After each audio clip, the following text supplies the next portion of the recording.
Online class में आपका स्वागत है। मैं प्रवीण कुमार चंदेल, सहायक आचार्य वनस्पति शास्त्र, राजकीय महाविद्यालय बाड़मेर। आज का जो हमारा टॉपिक है वो बीएससी पार्ट फर्स्ट के विद्यार्थियों के लिए है, जो उनके विषय वनस्पति शास्त्र के प्रथम प्रश्न पत्र सेवा, लाइकेन एवं ब्रायोफाइटा से संबंधित है। आज का हमारा टॉपिक है रिक्शा के अंदर बीजाणुद्भिद पीढ़ी। यह टॉपिक जयनारायण विश्वविद्यालय के पाठ्यक्रम अनुसार इस प्रश्न पत्र की इकाई चतुर्थ में शामिल किया गया है। पिछली ऑनलाइन क्लास में हमने बात की थी स्त्रीदानी के परिवर्धन की। तो रिक्शा के अंदर नर जननांग पूंदानी है और मादा जननांग स्त्रीदानी है। निषेचन फर्टिलाइजेशन की बात करें, निषेचन से पहले स्त्रीदानी की ग्रीवानाल कोशिकाएं तथा अंडदा नाल कोशिकाएं टूटकर श्लेष्मिक संहति बनाती हैं। ये जल का अंतःचूषण कर स्त्रीदानी के भीतर दाब उत्पन्न करती हैं, जिससे इनके शीर्ष सिरे पर स्थापित 4 आवरण कोशिकाएं कवर सेल्स होती हैं। वह एक दूसरे से पृथक होकर स्त्रीदानी का द्वार खोल देती हैं। कुछ श्लेष्मा स्त्रीदानी मुख से बाहर निकल आता है तथा जल में तैरते हुए पूमणों को आकर्षित करता है। कई पूमणु स्त्रीदानी ग्रीवा में होते हुए अंड तक पहुंचते हैं, परंतु उनमें से एक अंड को संलयित कर द्विगुणित युग्मनज का जन्म देता है। तो आप ये देखें कि रिक्शा की अधिकांश जातियाँ स्पेसीज टेरेस्ट्रियल है, स्थलीय है, लेकिन उसके जीवन चक्र के अंदर कंप्लीशन करने के लिए या पूर्ण करने के लिए उसको पानी की आवश्यकता रहती है। निषेचन के लिए जल की अत्यंत आवश्यकता रहती है। बारिश की या ओस की जो बूंदें होती हैं, जो रिक्शा के पृष्ठ सतह पर एक पतली सी लेयर का निर्माण या पतली परत का निर्माण करती हैं। इस पतली परत में एंथ्रीडिया से मुक्त हुए, पूंदानी से मुक्त हुए जो पूमणु हैं वो तैरते हुए स्त्रीदानी की ग्रीवा तक पहुंचते हैं। तो यहाँ पर हम ये देखें कि ओस की बूंदों और बारिश की जो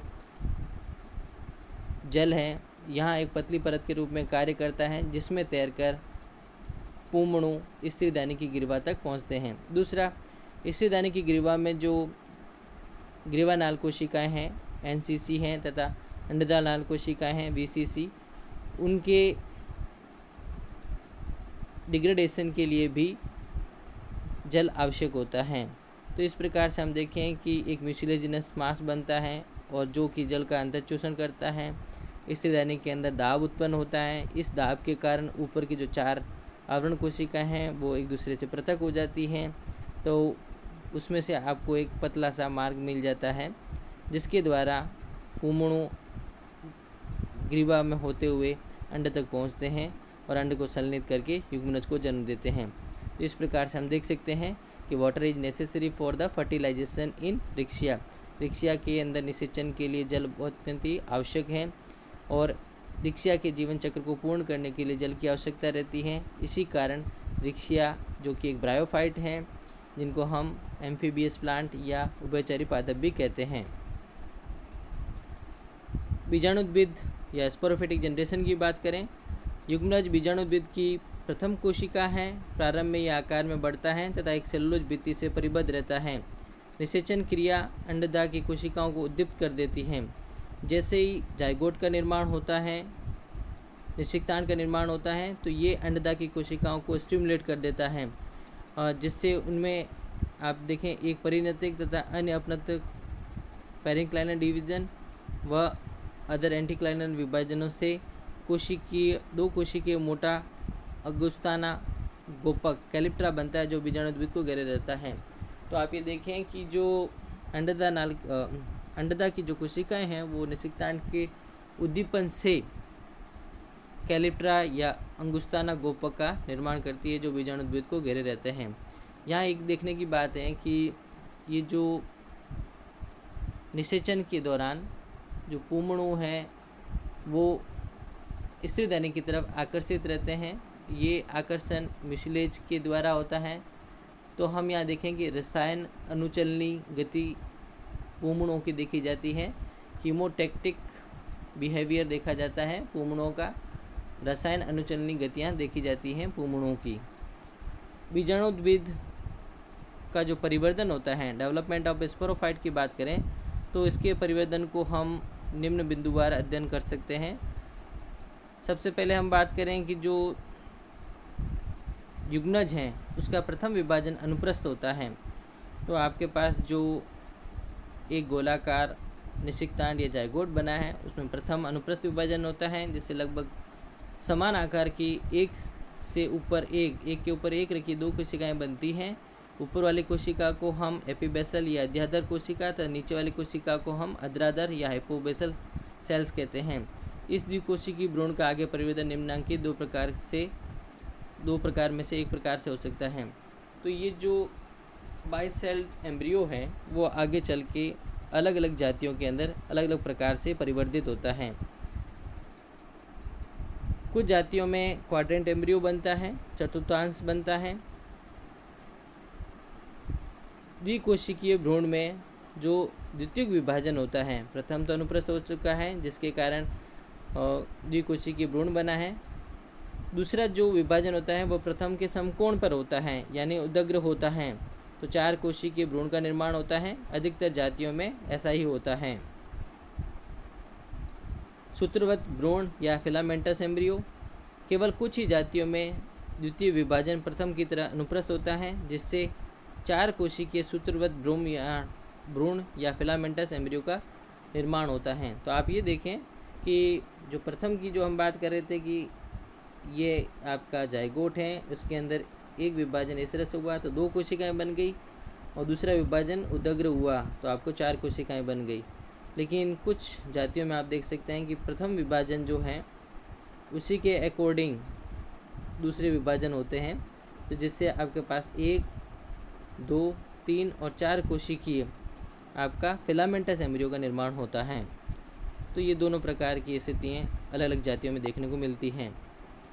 उपयुक्त दोनों ही प्रकार के भ्रूणों में तीसरा जो विभाजन होता है वह उदग्र तल से या वर्टिकल प्लेन से होता है, जिसमें 8 कोशिकाएं या अष्टांशक भ्रूण ऑक्टेंट एम्ब्रियो का निर्माण होता है। ऑक्टेंट के अंदर या अष्टांशक में अनियमित विभाजनों से 20 से 40 कोशिकीय गोलाकार भ्रूण संहति ग्लोबुलर एम्ब्रियोनल मास बनती हैं। इस ग्लोबुलर एम्ब्रियोनल मास के अंदर सतही कोशिकाओं में पेरिक्लाइनल विभाजन होता है, जिससे बाहर की तरफ एम्फीथीशियम, बहिस्थीशियम तथा अंदर की तरफ एंडोथीशियम, अंतःस्थीशियम विभेदित होती हैं। बहिस्थीशियम की कोशिकाओं में अपनत विभाजन पेरिक्लाइनल डिवीजन से एक कोशिका मोटा, यहाँ थोड़ा सा करेक्शन कर लें, बहिस्थीशियम की कोशिकाओं में अपनत विभाजन, यहाँ पर आपका एंटीक्लाइनल डिवीजन है अपनत विभाजन। तो यहाँ पर आपका एंटीक्लाइनल डिवीजन होता है, अपनत विभाजन होता है, जिससे एक कोशिकीय मोटा संरक्षात्मक बंध्य जैकेट निर्मित होता है। अंतःस्थीशियम की कोशिकाएं बार बार विभाजित होकर अनेक प्रप्रसूतक कोशिकाएं आर्चीस्पोरिल सेल्स अथवा बीजाणुजन कोशिकाएं बनाती है, स्पोरजिनस सेल्स बनाती हैं। कभी कभी बीजाणुजन कोशिकाएं हाशित होकर रिड्यूस होकर, जैसे रिक्शिया क्रिस्टलाइना में पोषक कोशिकाओं का कार्य करती है, नर्स सेल के रूप में काम करती हैं। ये नर्स सेल जो विकसित हो रहे हैं बीजाणु हैं उनको नरिशमेंट या पोषण प्रदान करती हैं। कई बार ये देखा जा सकता है कि ये नर्स सेल्स या पोषक कोशिकाएं जो कि इलेटर्स होते हैं उनकी पूर्वज के रूप में कार्य करती हैं। बीजाणुजन कोशिकाएं अंत में बीजाणु मातृ कोशिकाएं स्पोर मदर सेल्स के रूप में कार्य करती हैं। बीजाणु मातृ कोशिकाएं ये अर्धसूत्रीय विभाजन द्वारा बीजाणु उत्पन्न करती हैं और ये बीजाणु चतुष्कों में विन्यासित होते हैं टेट्राड के अंदर। बीजाणु बनने के साथ ही बीजाणुद्भिद की जैकेट परत व अंगुस्ताना गोपक की भीतरी परत का विघटन होता है, जिसके फलस्वरूप एक तरल पदार्थ बनता है जो बीजाणुओं को पोषण प्रदान करता है। अतः अब बीजाणुओं का समूह केवल अंगुस्ताना गोपक की बाह्य परत से घिरा रहता है। परिपक्व बीजाणुद्भिद तो ये अब ये देखें हम कि जो बीजाणु का जो ग्रुप है या समूह है वो केवल अंगुस्ताना गोप की बाह्य परत से घिरा रहता है। तो डायग्रामेटिक रूप में हम देखें कि ये किस प्रकार से हुआ है। तो आप ये देखें, सबसे पहले यहाँ हम जो बात कर रहे थे कि जाइगोट है, जो कि कहाँ पर है, स्त्रीदानी की जो वेंटर वाला भाग है, अंडदा है। तो जाइगोट जो है वो आकार में बड़ा होता है, बड़ा होता होता अंडदा के पूरे भाग को कवर कर लेता है। फिर इसमें आप देखें अनुप्रस्थ विभाजन है, जिससे 2 कोशिकाएं बनती है। कुछ जातियों में इसके अंदर इसी के समकोण पर विभाजन होने से क्वाड्रेंट का निर्माण होता है, और कुछ के अंदर आपके एक फिलामेंटस या एम्ब्रियोनल सूत्रवत एम्ब्रियो का निर्माण होता है, फिलामेंटस या तंतुवत एम्ब्रियो का निर्माण होता है, जिसमें 4 कोशिकाएं एक के ऊपर एक आपको दिखाई देती हैं। फिर आप देख सकते हैं इसके अंदर कि जो क्वाड्रेंट के अंदर जो विभाजन होता है वो आपका उदग्र विभाजन होता है, जिससे 8 कोशिकाएं बनती हैं। इन 8 कोशिकाओं के अंदर अनेक अनियमित विभाजन होते हैं, जिससे आपके 20 से 40 कोशिकाओं का एक ग्लोब्यूलर एम्ब्रियोनल मास बनता है। इसकी परिधीय कोशिकाओं के अंदर परिणत विभाजन होते हैं, जिससे आप देखें बाहर की तरफ बहिस्थिशियम और अंदर की तरफ अंतस्थिशियम बनता है। तो आप ये देख सकते हैं बाहर की तरफ आपके एम्फिथीशियम और अंदर की तरफ एंडोथीशियम बन रहा है। बाहर की तरफ आप देख सकते हैं वेंट्र की बाहर की तरफ क्या है, कैलिप्ट्रा, जो कि वेंट्र की कोशिकाओं से निर्मित हुआ है। जब निषिक्तांड के उद्दीपन से अंडदा की कोशिकाएं वृद्धि कर और कैलिप्ट्रा का या अंगुस्ताना का निर्माण करती हैं। तो आप देखें एम्फिथीशियम, एंडोथीशियम, समटाइम्स जो एंडोथीशियम्स हैं, एम्फिथीशियम्स के अंदर या बहिस्थिशियम के अंदर फिर अपनत विभाजन से एक स्तरीय बंदी कोशिकाओं का जैकेट का निर्माण होता है। और एंडोथीशियम की जो सेल्स हैं, कुछ सेल्स जो हैं विभाजित होने के बाद जो कि आर्चिस्पोरेज या प्रप्रसूतक या बीजाणुजन मातृ कोशिका के रूप में कार्य करती हैं। कुछ बीजाणुजन मातृ कोशिकाएँ आपके नर सेल या पोषक कोशिका के रूप में कार्य कर सकती हैं, जो विकसित हो रहे बीजाणुओं को पोषण प्रदान करती हैं। ये पोषक कोशिकाएं इलेक्टर्स की पूर्वज कहलाती हैं। अंत में जो प्रप्रसूतक या बीजाणुजन कोशिकाएं हैं वो स्पोर मदर सेल्स के रूप में कार्य करती हैं, और स्पोर मदर सेल्स के अंदर अर्धसूत्री विभाजन से 4 बीजाणुओं का, प्रत्येक बीजाणु मातृ कोशिका से 4 बीजाणुओं का निर्माण होता है, जो चतुष्कीय टेट्राड में व्यवस्थित दिखाई देते हैं। तो आप ये देखें कि परिपक्व बीजाणुद्भिद में आप देखें सबसे बाहर की तरफ कैलिप्ट्रा है और कैप्सूल जैकेट है, अंदर की तरफ आपको बीजाणु चतुष्क दिखाई देंगे। ये डायग्राम है जिसमें हम देखें कैलिप्ट्रा है, और कैलिप्ट्रा की ये केवल बाह्य परत है। कैलिप्ट्रा की आंतरिक परत और जो कैप्सूल की जो बाह्य परत थी वो लिक्विड फॉर्म में कन्वर्ट हो जाती हैं, जिसके अंदर सारे ये स्पोर टेट्राड आपको दिखाई दे रहे हैं। और ये एक बीजाणु का डायग्राम है जिसमें सबसे बाहर की तरफ एक्जोस्पोरियम, उसके अंदर की तरफ मीजोस्पोरियम, सबसे अंदर की तरफ एंडोस्पोरियम है, और एक न्यूक्लियस दिखाई देता है। तो ये एक बीजाणु की संरचना है जिसमें 3 परतें दिखाई देती हैं, एक्जोस्पोरियम, मीजोस्पोरियम और एंडोस्पोरियम।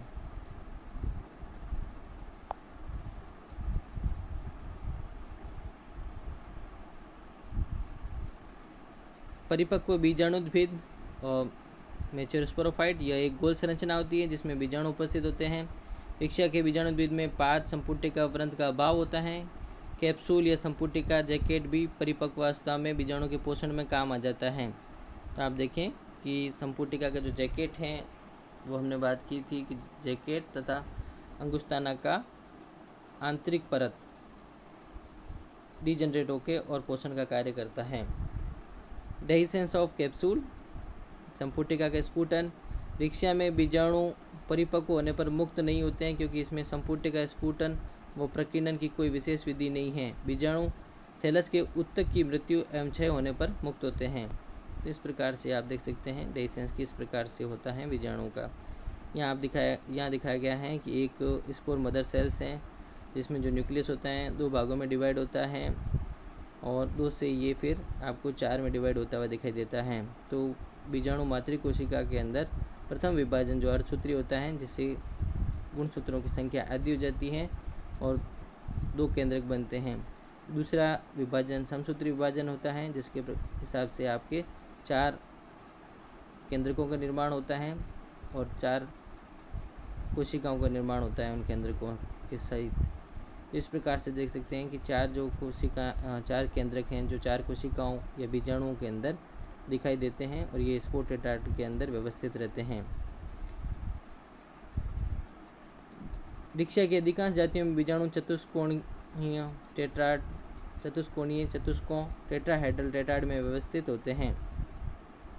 परिपक्व बीजाणु चतुष्फलकीय आकृति का होता है। परिपक्व बीजाणु की भित्ति 3 परतों में क्रमशः बाह्य बीजचोल, मध्य चोल और अंतःचोल, एक्सोस्पोरियम, मेसोस्पोरियम, एंडोस्पोरियम की बनी होती हैं। बाह्यचोल मोटा व स्कल्पचर्ड तक्षित होता है। मध्य परत क्यूटिन की बनी होती है तो अंतःचोल वाला भाग पेक्टोज व सेलुलोज का बना होता है।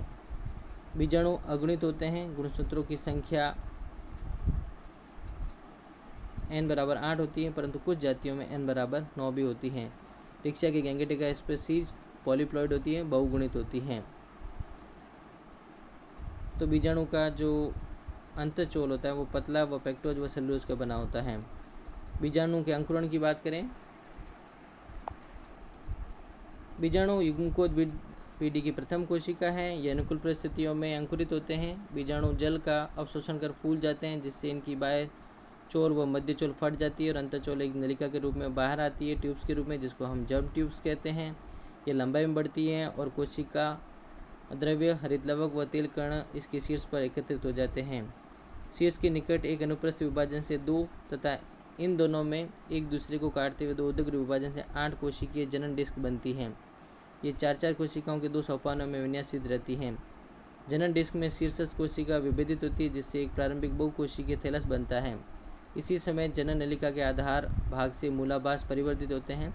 अग्रस्थ कोशिका के उदग्र विभाजनों से अग्रस्थ कोशिकाओं का समूह बनता है जिनके विभाजनों द्वारा थैलस का निर्माण होता है। तो आप डायग्राम में इस प्रकार से देख सकते हैं कि ये स्पोर हैं और जब ये जल अवशोषण कर फूल जाते हैं तो इसकी बाह्य चोल और मध्य चोल फट जाती है, आंतरचोल इसमें एक जर्म ट्यूब्स के रूप में बाहर आती हैं। यहाँ पर देख सकती है आपको जर्म ट्यूब्स। इस जर्म ट्यूब्स के शीर्ष भाग के अंदर कोशिका द्रव्य हैं, हरित लवक हैं और ऑयल ड्रॉपलेट्स हैं, तेल बूंद इकट्ठी हो जाती हैं।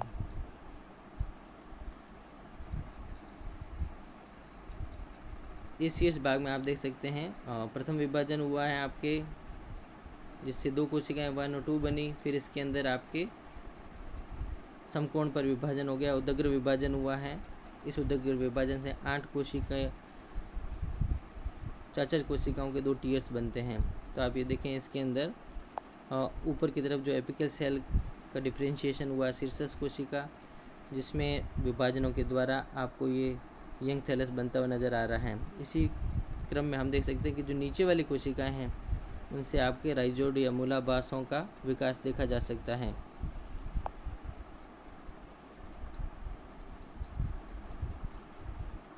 तो इस तरह से हम देख सकते हैं कि बीजाणु के अंकुरण से किस प्रकार से डिक्सिया के थैलस का निर्माण हो रहा है। तो आपको ये यंग थैलस बनता हुआ नज़र आ रहा है इधर, और नीचे की तरफ आपके अदर सतह पर इस पर मूलाभास का निर्माण दिखाई दे रहा है। अब हम बात करते हैं अल्टरनेशन ऑफ जनरेशन, पीढ़ी एकांतरण। डिक्सिया के अंदर पीढ़ी एकांतरण किस प्रकार का होता है। डिक्सिया के जीवन चक्र में युग्मकोद और बीजाणुद्विद पीढ़ी का नियमित एकांतरण होता है। और ये भी देखने की बात है कि इसकी जो जीवन चक्र की जो प्रमुख या प्रभावी पीढ़ी युग्मकोद्भिद है और बीजाणुद्विद पीढ़ी इसके ऊपर डिपेंड रहती है या निर्भर रहती है, आंशिक रूप से इस पर डिपेंड रहती है। युग्मकोद्भिद पीढ़ी अगुणित होती है, स्वपोषित व स्वतंत्र पीढ़ी है जो लैंगिक अंग पूंदानी तथा स्त्रीदानी की सहायता से लैंगिक जनन द्वारा युग्मनज को जन्म देती हैं। युग्मनज द्विगुणित होता है। युग्मनज के समसूत्री विभाजनों से बीजाणुद्विद परिवर्तित होता है। रिक्शिया का बीजाणुद्विद ब्रायोफाइटम सबसे सरल प्रकार का है तथा केवल संपुटिका या कैप्सूल का बना होता है। बीजाणुद्विद की संपुटिका में बीजाणु मातृ कोशिकाएं में अर्धसूत्री विभाजन के फलस्वरूप पुनः अगुणित बीजाणु उत्पन्न होते हैं। बीजाणु मुक्त हो अंकुरित हो नए युग्मनज को जन्म देते हैं।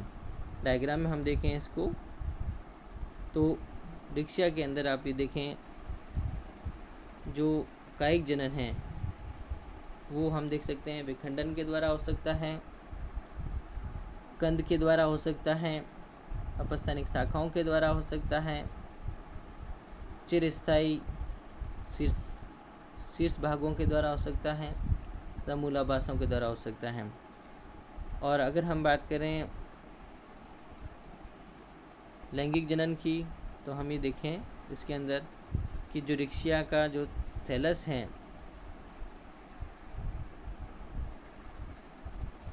वो आपका एन है, अगुणित है, प्रमुख पीढ़ी है, हरित होता है, थैलसनुमा होता है। इसमें आपका नर जनांग पूंधानी व मादा जनांग स्त्रीधानी डेवलप होता है। पूंधानी में पूंगड़ों का निर्माण होता है, स्त्रीधानी में अंड का निर्माण होता है। दोनों में फर्टिलाइजेशन होता है जिससे आपका जायगोट बनता है, वो 2n होता है, जिसमें समसूत्री विभाजन के द्वारा आपको बीजाणुद्विद पीढ़ी जो संपुटिका के रूप में दिखाई देती है। केवल कैप्सूल के रूप में बीजाणुद्विद पीढ़ी पाई जाती है। इस संपुटिका के अंदर आप देखें कि स्पोर मदर सेल्स पाई जाती है जिसमें अर्धसूत्री विभाजन होता है और जिससे आपके अगुणित बीजाणुओं का निर्माण होता है। यह अगुणित बीजाणु अंकुरित होकर और पुनः रिक्शिया के अगुणित युग्मकोद्भिद पीढ़ी को जन्म देते हैं। तो इस प्रकार से हम देख सकते हैं कि फर्टिलाइजेशन से अर्धसूत्री विभाजन तक सारी अवस्थाएं आपकी द्विगुणित हैं, जो बीजाणुद्विद पीढ़ी को निरूपित करती हैं। और आप ये देखें कि अर्धसूत्री विभाजन से लेके और फर्टिलाइजेशन तक की सारी पीढ़ियाँ आपकी सारी अवस्थाएं अगुणित हैं और ये युग्मकोद्भिद पीढ़ी का निर्माण करती हैं।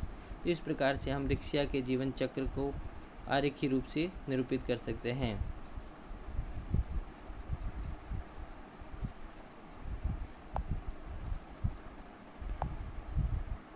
थैंक यू, धन्यवाद। तो ये थी ऑनलाइन क्लास रिक्शिया के बीजाणुद्विद पीढ़ी पर, जिसमें हमने ये देखा कि जो बीजाणुद्विद पीढ़ी है वो निषेचन के पश्चात युग्मनज से प्रारंभ होकर और बीजाणुओं के निर्माण तक चलती हैं और बीजाणु अंकुरित होकर पुनः युग्मकोद्भिद पीढ़ी का निर्माण कर देते हैं।